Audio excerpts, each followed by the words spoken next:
It is my greatest honor and privilege to have been your president. I will always fight for you. I will be watching, I will be listening.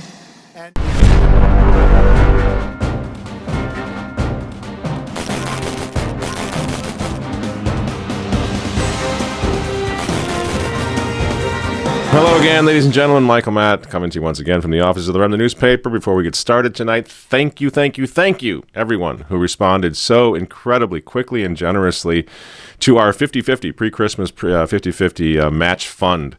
I was just amazed and overwhelmed. We got the letters, the emails, texts. I mean, it was incredible. And thank you for all, not only for jumping in on that fundraiser, but just for all the words of encouragement. It's been a tough year for everybody, including us.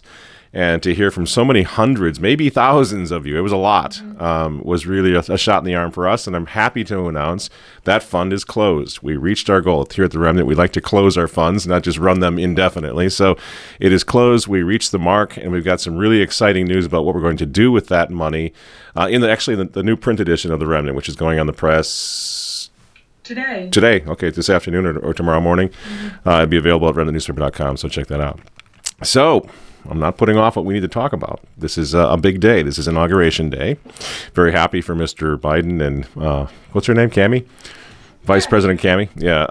But you know what? Here's the thing, friends. And I hope you're going to stick with me tonight because this has been a long time coming. And maybe I'll ramble a little bit, but I'm going to try to convey some ideas that are a little bit probably not what you expect. Now, if you're on the floor right now in the fetal position, trying to find out how many veins you should open or which bridge to jump off, I want you to stand up, and you need to help me stand up. We all need to get ready here because this has been tough, been a long time.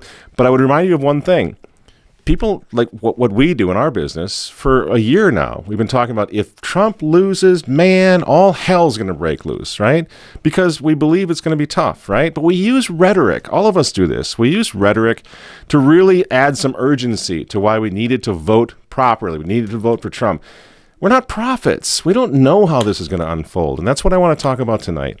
Even though we were using that rhetoric, though it's the end of the world as we know it and everything else, God's still in charge here, and there are many very positive things to take away from what's happened over the past 4 years. And I'll just tease you by saying it might be in God's providence that Donald Trump was a one-termer. What do I mean by that? You're going to find out soon. But let me just tease it by saying we have never seen an unleashed president of the United States. Because I guarantee you that 6 months, a year, 2 years, 5 years from now, Donald J. Trump is not going to be posing for pictures with George W. Bush and Barack Obama. I promise you that. This guy is going to be something different. So he was an extraordinary maverick as a president, and I have a feeling he's going to be an extraordinary maverick as an activist, as an ex-president, and as the leader of this populist movement. So let's try to stay focused, stay grounded. Trump left office today. And by the way, I'm not sure everybody was too thrilled with what was going on since November 3rd. I think there were people that were setting Donald Trump up. You may notice I never mentioned the words Sidney Powell once. I never mentioned QAnon once because I don't know who's setting up whom anymore. I really don't. And I think there could be some questions about how things were handled after November 4th, what sort of pressure was being put on Donald Trump. I don't know. I'm not going to get into that tonight. But all I'm saying is that Donald Trump now at this point has shown, and we all saw the speech last night, the speech this morning when he left the White House, he has shown, he has demonstrated, he has made us proud for why we voted for him. He showed the dignity and the honor of a statesman. What is a statesman? According to the classical Greek understanding, a statesman is a man who cares more for the state, more for you and me, than he does for himself, more for his state than he does for himself. And this is what Donald Trump has done from the beginning, as we've said so many times. He didn't need to do this. He had tons and tons of wealth and opportunity. Didn't need to do this. He did this out of love for the state. And now he's leaving with the dignity and honor of a General Douglas MacArthur leaving the Philippines. He even today included his own version of MacArthur's famous, "I shall return." A goodbye. We love you. We will be back in some form. And then there was First Lady Melania Trump. We're going to miss her. We're going to miss this woman. And she demonstrated, in my opinion today, Audrey Hepburn class and style as she said goodbye to us. Check this out. Being your First Lady was my greatest honor. Thank you for your love and your support. You will be in my thoughts and prayers. God bless you all. God bless your families. And God bless this beautiful nation. Thank you. Oh my gosh. What, America, what have we done? You know? Lots of luck filling those shoes, Grandma Biden. What's her name? Dr. Biden. Cindy, Rita, whatever she is, whoever she is. Lots of luck filling those shoes. But there you have it, friends. That's it. He's gone. You know, and it's the end of the world as we know it. But guess what? I sort of feel fine. I sort of have a little sense of relief. I am tired of the game. I'm tired of our lives being dominated by Washington, D.C. politics. Sick and tired of it, you know? And I'm probably among the very few conservative commentators in America today, in fact, who see victory in all of this. Don't let that shock you. I'm going to explain what I mean. It's not Pollyanna. It's not cavalier. It's not making the best of a bad situation. I actually see victory here. And here's why. Before I even say that, I realize that a lot of you, including some of my very close friends and family members, pretty upset right now, and I get that. You know, you're unsure, even a bit terrified, perhaps, over what's going to happen. And I would just say that's exactly what they want. That's how they want us to feel. This is theater. We'll get into this in a moment. They want us to feel this way. Because you know what? In many ways, we are the extras in a big, giant, impressive Hollywood blockbuster movie. You know? They're playing us. They're using media like media has never been used before on people. You see? You know, this is political theater designed to make us all feel absolutely helpless and to make our cause seem hopeless, quite frankly. But here's the thing, friends. We're not helpless, and the cause is not hopeless. Far from it. And I'm going to cut right to the chase now. Donald J. Trump has helped clarify and expose an enemy that I, as a traditional Catholic, have spent my entire life pushing against, my entire life fighting against, and my father before me and my grandfather before him and his father before him fighting against this enemy that Trump just exposed, friends. Do not lose sight of this, because this is where the rubber meets the road. This is where it matters now. The game is over, okay? This whole thing, see, it's not about partisan American politics. And for us, it never was. You see, that's what they never got, the folks on the left. They thought we were talking about Democrat versus Republican versus independent libertarian politics. My goodness, friends, we gave up on that a long time ago. I stopped following the GOP a long time ago. I think I voted for George W. Bush. He was a maniac, and he still is. Mitt Romney, McCain, all these people. Are you teasing me? You think it was about them? Mitch McConnell is one of them. Aren't we proud of that son of a gun right now? You see, Trump was not one of them. Trump forced the real enemy, and by that I mean the Christophobic globalists, who right now are partnering with the Antichrist, with the devil himself, as far as I'm concerned. Trump forced them out of the closet. And for that, I will be forever grateful to this man, who certainly is not a traditional guy. You think I lost today? You think this man who was twice divorced, married 3 times, and disagrees with me on just about everything in terms of theology, or he just doesn't know anything about it? You think I'd look at this as a personal loss? Do you think I was asking Donald Trump to lead me in a crusade, in a holy war, to save me or save the Catholic? Not quite. That's not what it was about. That's never what it was about. You see, but right now, Donald Trump has set up a coalition, and that coalition is standing against the very folks that we were opposed to, that we fought against for all these years. And this coalition now spans the gamut, from conservative patriots to pro-lifers to homeschoolers to traditional Catholics to evangelical Protestants. It's a huge group, thanks to the Trump phenomenon. We're together. Talk about uniting the clans. Holy mackerel, have the clans been united over the past 4 years. I would only encourage you to continue to pray for Donald Trump, to continue to recognize the fact that if in fact he leaves the Oval Office, he will walk out and he will join us again, and he will be the leader of the most powerful populist movement in the history of this country. And whether everybody in this coalition realizes it or not, and Donald Trump certainly did not realize it, at least not early on. I'm not so sure. I think he's come a long way toward the cross over the past couple of years because of the demons that he's been up against. But all of these people, whether they know it or not, in this coalition are warring against the enemies of the Church of Jesus Christ. And those enemies are the New World Order gang, the One World Religion, the United Nations, the infernal World Economic Forum, and Klaus Schwab and Soros and all the rest of these characters. You see, that's who the 75, 80 million patriots are standing against right now. The same people we've been standing against for 50 years as traditional Catholics. You know? And against that particular mortal enemy of God and man, we just won, friends.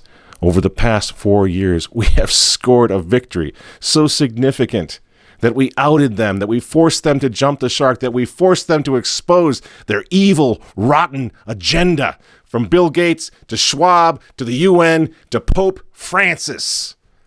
They're all out of the closet now, thanks to Donald Trump and thanks to us for gathering together, for supporting Donald Trump, for doing the right thing, even though he wasn't technically one of us, obviously. So let me repeat that, friends. On this seemingly dark day, history's going to show a different side of this. The good guys, the children of light, they just won a round. They didn't lose. Look at DC if you want some proof right now. Look at the, maybe Walter can throw something up on the screen, showing the graphics of what's going on, but we all know what's going on. Look at the razor wire. Look at the over-the-top intimidation tactics. The guard, troops with orders to shoot and kill. This is grand political theater. Since when does crowd control involve orders to shoot to kill? Okay? You see, and this gives us the proof that we're looking for, that the left are terrified. The left fear us because in many ways, they know us better than we know ourselves. We're sort of a ragtag bunch that threw ourselves together over the past 4 years. We're not really, some of us are not really sure what the whole thing is all about, but they know what it's all about. You know, they know that we fight. Now, Archbishop Carlo Maria Vigano speaks of the children of light. And if we have the right stuff, we count ourselves among that company of the children of light.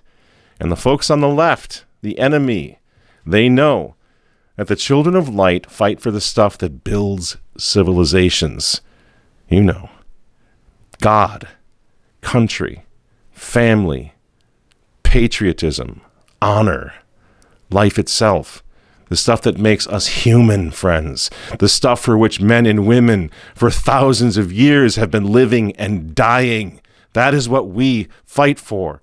That is what animates us. That is what this whole thing was all about, not partisan American politics, not so.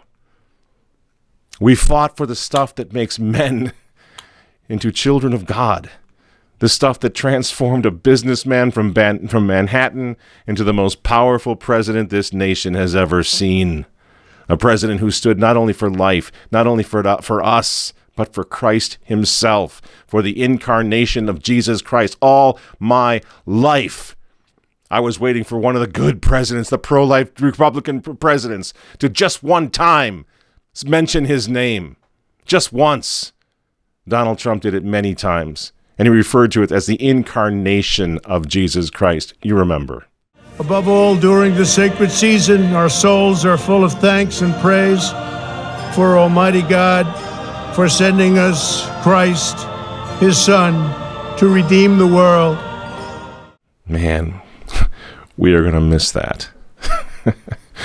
You think Joe Biden can fill those shoes? You think Joe the Catholic Biden will ever say anything like that? Even the pathetic American bishops now are speaking out against this guy, Joe Biden, the Catholic. It's not going to be smooth sailing for him. But there's Trump, the incarnation of our Lord and Savior Jesus Christ. You remember this guy back in 2016? The Celebrity Apprentice guy? Are you teasing me? Do you remember this? What was the charity? The charity was Kitty Kind. I know, but that's a cat charity. The last thing the dogs want to know is that they're helping cats. There was something almost cartoonish about Donald Trump back then. Remember? He was certainly no Emperor Karl of Austria, was he? You see, and the reason that we here at the Remnant endorsed him almost immediately was why? Was because obviously he was not one of them.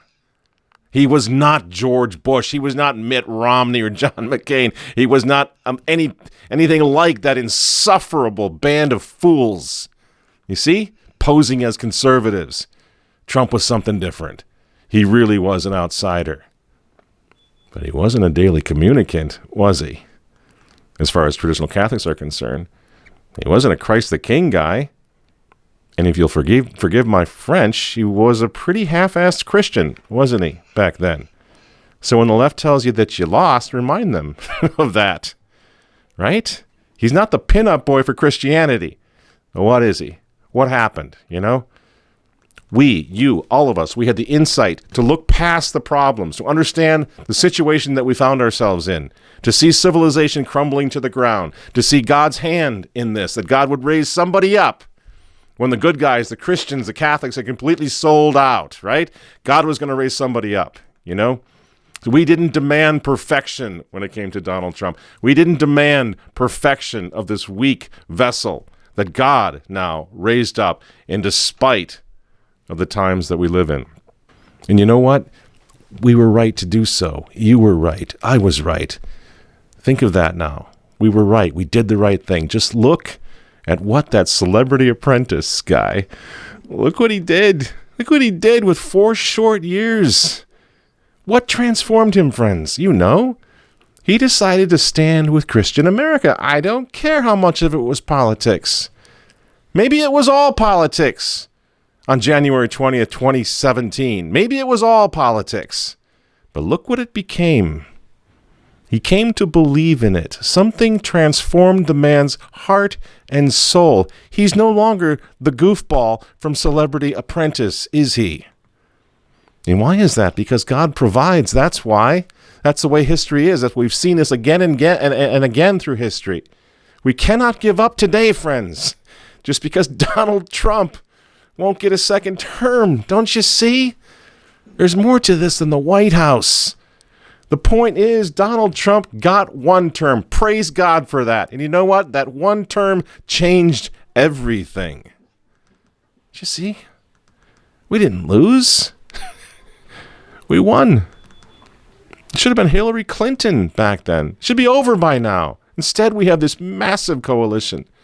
We gained so much ground over the past 4 years.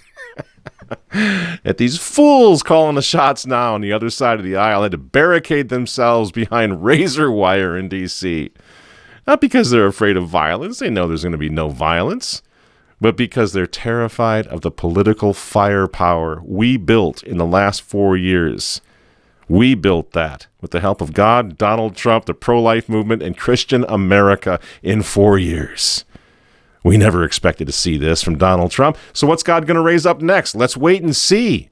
We don't need to open veins or jump off bridges, friends. If Donald Trump was the one who turned this whole thing around in 2016, what's next? What's going to happen in 2024? I don't know. Let's see what God does next. All we need to do is hang on, not give up, not despair. You see? The left, look at these clowns. They got the ball now. The field is wide open in front of them. Nobody there to stop. They just go out there and run down for the touchdown, you know? So why are they still talking about us? Why are they fixated on Trump? Why are they stringing razor wire all over the place? What are they so afraid of? I can tell you what they're so afraid of. In my opinion, what they're so afraid of is they don't have a game plan now. All they ever knew how to do was tear down, destroy, and hate. Well, what are they going to do now? They have no unity on that side of the aisle because they're from hell, and in hell there is no unity. And they have hellish tactics. They're hellish people. They do not know about charity. They do not know about love for God or neighbor. And that means something, or it should, to those of us who know something about theology, right? And tell me, what will CNN and MSNBC do with themselves now that Trump has left the White House? Think about that for a second. What are they going to be doing? What are they going to talk about? Who are they going to blame now for everything that's going wrong in this country? Trump's gone. They won't have Trump to kick around anymore, will they? So what in the world will they do with themselves? He dominated those networks. Now what?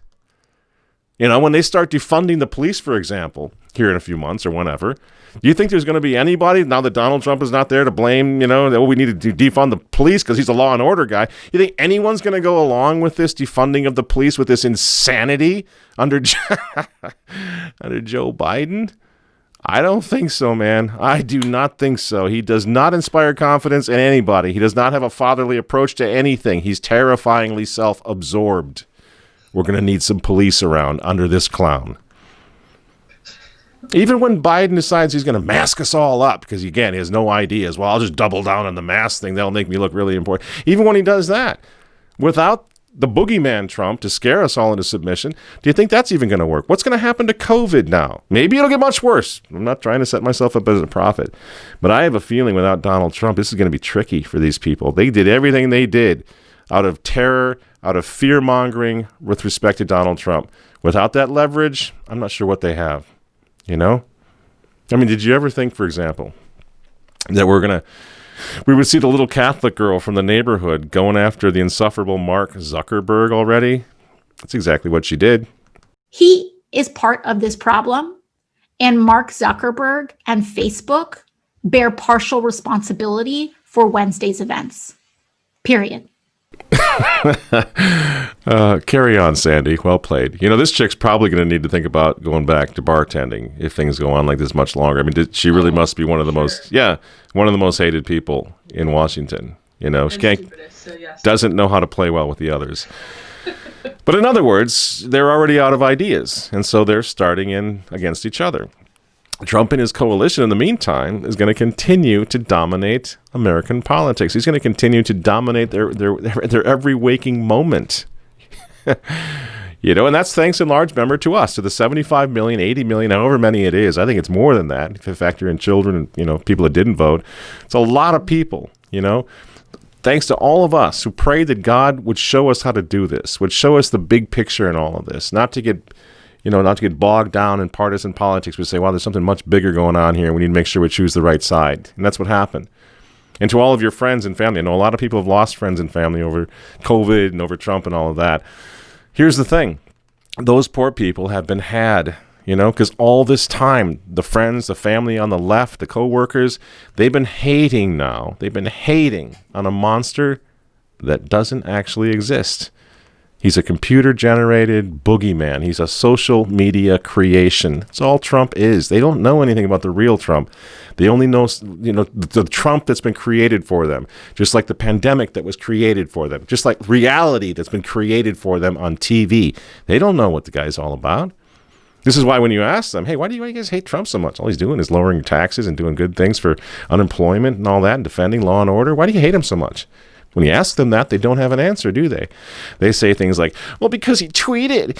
I don't like it tweeting. He tweets.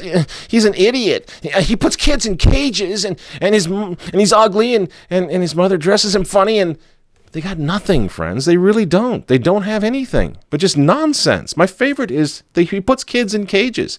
This is the age of the internet. If Donald Trump is locking kids in cages, why isn't it on CNN, on TV every night? Why is it not? Why are we just hearing about that over the water cooler? He puts kids in cages. He's evil. You see? That's ridiculous. It's totally apocryphal. And the sheeple who watch CNN, they thought that it was true, just like they thought that if they voted for Biden, we're going to go back to the new normal, or back to the old normal, excuse me. The pandemic was going to end. Football was going to come back. The kids could go back to school. They actually thought that. They think it right now. Imagine the rude awakening they're in for. The poor slobs. They've been had.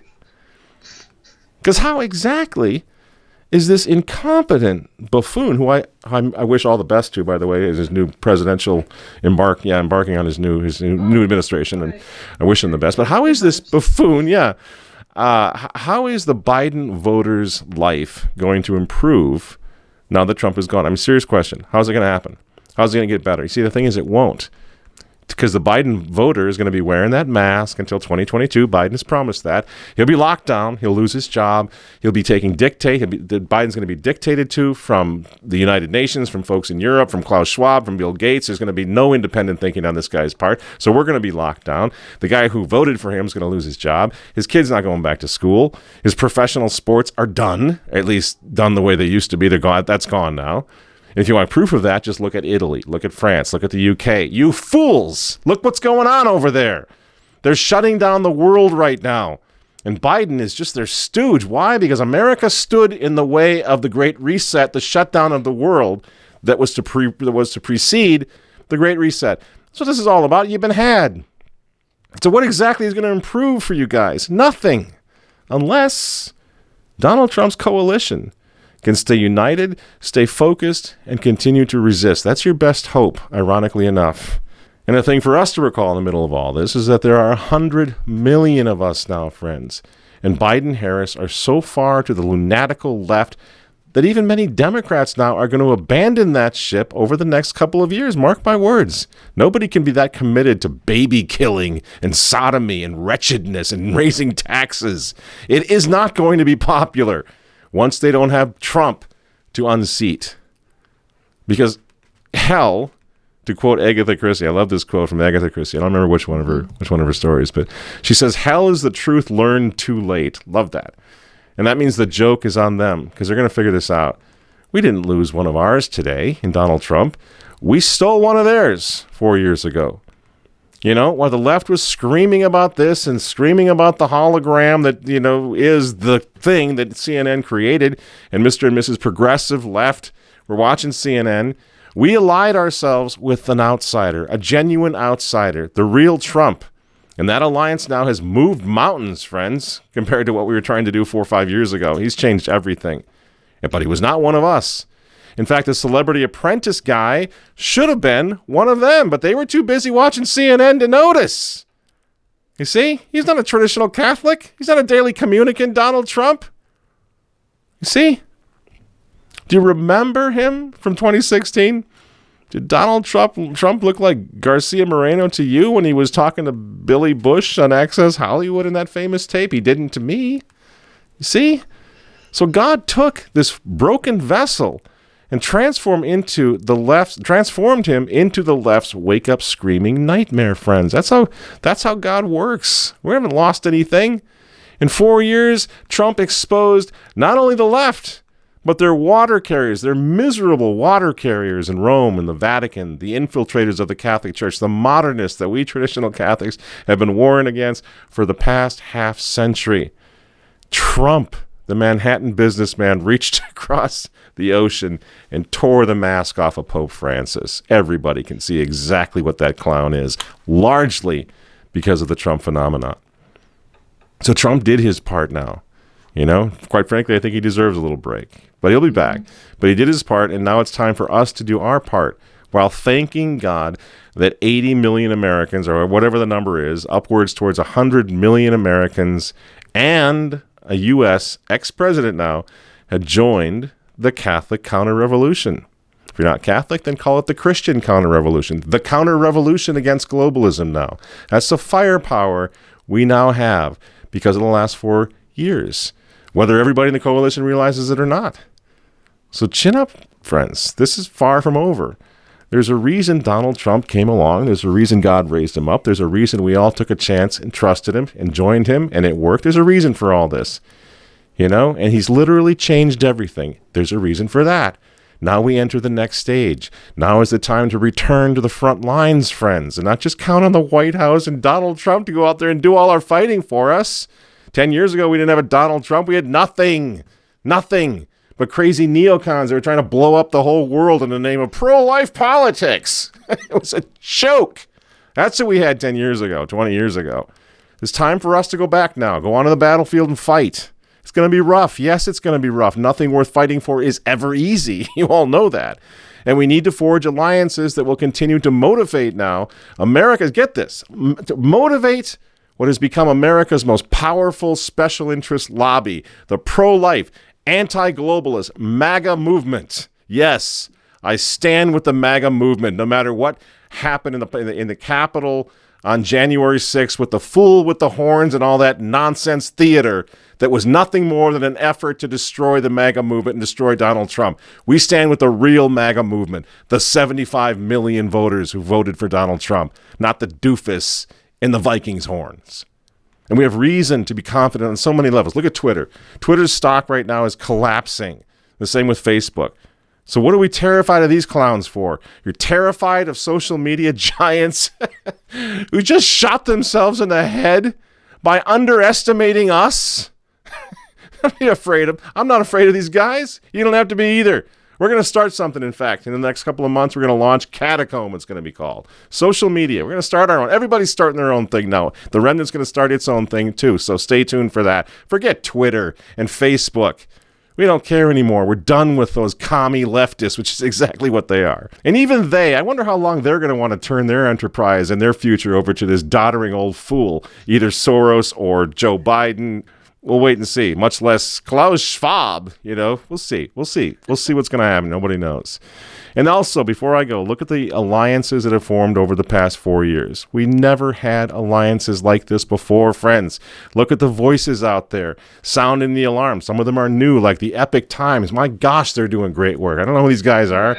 They're everywhere. They're doing fantastic work. Newsmax, been around for a long time, getting stronger and bigger all the time. OANN, doing great work. Our buddy Steve Bannon's War Room, right on, Steve. Keep going. The thing is awesome.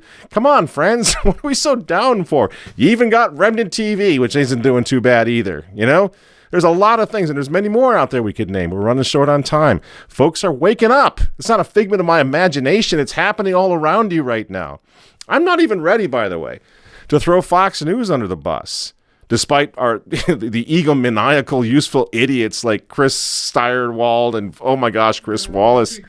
Oh my gosh, Chris Wallace is like single-handedly destroying Fox. He's got to get out of there. He just has to get out of there and go back to MSNBC where he belongs. But I would argue that whatever problems I have with Fox, and I got a lot, from the management to the ownership on down, Fox has never been too terribly conservative, but I would argue we need to be smart right now. We got this massive opportunity. Don't be dumb. Don't throw babies out with the bathwater. Not right now, okay? America under Biden-Harris is going to need the welcome, as far as I'm concerned, the welcome nightly broadcast, broadsides we might call them, coming from Tucker Carlson, Laura Ingraham. Laura Ingraham, my goodness, she's got Raymond Arroyo on there, a traditional Catholic, but more importantly, probably, she has led the charge against vaccines, led the charge against lockdowns and masks and everything else. What are we throwing her under the bus for? Just because Chris Wallace is a moron? I don't think we should do it, friends. I think it's really unwise. Really unwise. And I love Newsmax and all the alternative people. They're great. But you're watching those on little clips on YouTube. We're talking about Fox. We're talking about every single night. Millions of Americans are being told the truth by some of these people who are still allowed to speak at Fox. We got to support them. Don't deplatform them. Guys like Ingram and Arroyo and Mark Levin and Dan Bongino and Lou Dobbs doing great work. Sean Hannity, Jesse Waters. I'm not saying pattern your life off after these guys and follow them on everything they say or do. We disagree with these guys. But they're speaking the truth on a lot of levels, and more importantly, they're speaking against the common enemy every night. They're not just speaking against the Democrats, they're speaking against the globalists and Soros and the rest. Don't be so eager to cut these guys out at the knees when they're speaking to tens of millions of Americans every week on the television. Don't be silly. Don't be eager. I get it. Fox has got problems. But let's choose our enemies here a little bit. Let's wait a little bit. We're going to need that network. This coalition is going to. This is why CNN, of course, is calling for Fox to be shut down, because of guys like Jesse Waters, like Tucker Carlson, like Sean Hannity, like Laura Ingraham, because things have changed now, friends. And too many people are waking up. If you had said boycott Fox back when they were all neocons and they were, banging the drum and celebrating the invasion of Iraq, I was right with you. I couldn't stand Fox. I couldn't even look at Sean Hannity in those years. But since then, a lot of those guys, a lot of those people, including Laura Ingraham, have apologized for having anything to do with even the neocons. So things are looking up, So you can hate on Fox all you want, but would you really feel better? Honest question for you. Would you really feel better if after everything that just happened, Donald Trump lost the White House, looking dark, would you feel better if you woke up tomorrow to discover that this guy has been shut down, thrown in jail, and removed from the air? If you wanted to stoke an irreparable civil conflict, you would talk this way, and you would keep talking that way. You'd tell armed men under your command that they might have to shoot people who voted for the wrong candidate in the last election. You can see where this could all go. It's really scary. So where's the pushback from our defenders? Well, we didn't get any calls today from Republican senators begging to come on this show to talk about any of this or to push back against it. The Democratic Party is using the military of the United States, which they do not own, as a political weapon.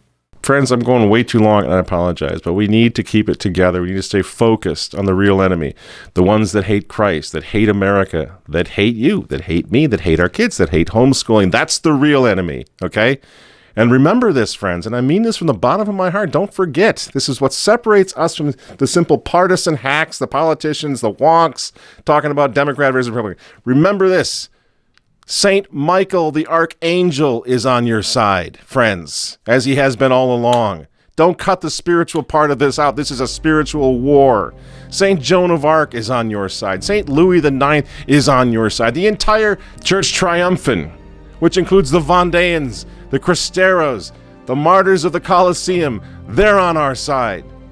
And here on earth, friends, 100 million patriots and the ex-president of the United States are now on our side.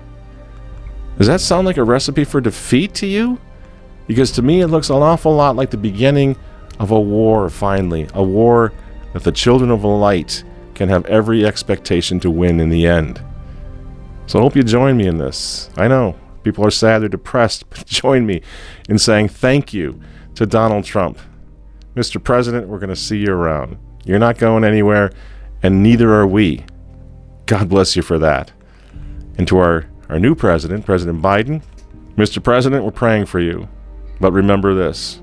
Remember what the nuns told you 100 years ago when you were a kid. Remember what they told you about what happens to people like you when you die. People that don't defend babies being killed in their wombs. People who are destroying the family. People who are destroying and scandalizing children. People who deny dogmas and doctrines of the Catholic faith. Remember what the nuns said about folks like you, Joe? They said you're going to hell. Objectively speaking, according to what your church teaches, the church you claim to belong to, that's what the church teaches. You, sir, are going to hell. And for your own soul's sake, as well as the soul of the country, I beg you to repent before you face the wrath of Almighty God, because you're not getting any younger, Joe. I'm Michael Matt for MTV. Keep your head up. We're going to win this thing in the end. We'll see you next week.